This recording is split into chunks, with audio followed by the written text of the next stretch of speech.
En este video hablaremos un poco sobre las clases. Las clases deben de tener nombres formados por un sustantivo o frases de sustantivo.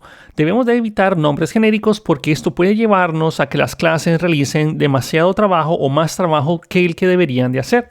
Aquí tenemos una serie de nombres malos que podrían pensar ustedes, darle un poco de pensamiento en este momento. ¿Por qué creen ustedes que yo considero que son nombres malos? Que recuerden que a la larga muchas cosas terminan siendo subjetivas. Puede ser que esos nombres sean exactamente lo que ustedes necesiten implementar. Pero en este caso estoy hablando de que son nombres malos, los primeros, porque son muy genéricos. Por ejemplo, manager, data, info, individual, processor o cosas así son demasiado genéricos. Y luego tenemos otra clase en la cual hay una implementación explícita que pudiera ser que dependiendo de lo que ustedes estén utilizando pudiera ser considerado que eso es necesario hacerlo. Pero usualmente nosotros tenemos que tener consideraciones o tener en consideración lo siguiente, que el nombre de la clase es lo más importante de la misma, porque esto ayuda a darle un sentido o un sentido lógico a su vida. Cuando ustedes tienen un nombre muy genérico en la clase, van a terminar asignándole muchas responsabilidades a la misma, por lo cual va a ser difícil de mantener, va a ser difícil de actualizar y eso es lo que nosotros estamos tratando de evitar.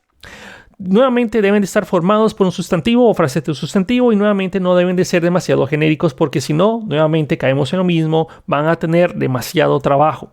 Y también se procura que nosotros debemos de trabajar las clases y los nombres de las clases utilizando el upper camel case. Que esto no es nada nuevo, pero nuevamente es importante decirlo.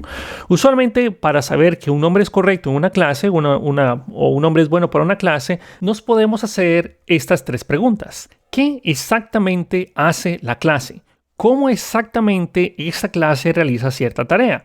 ¿O hay algo específico en la ubicación y cómo estoy utilizando esta clase?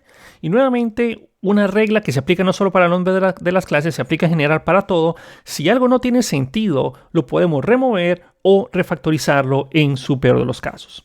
Ahora, nombres muy específicos no significa que exactamente entre más palabras tengamos es un mejor nombre. Por ejemplo, aquí tengo un class, special viewing, case monster, manager, event, handle, activity, singleton. Dios santo, aunque cuando nosotros miramos un nombre así, podemos sacar varios extractos de qué es lo que hace la clase.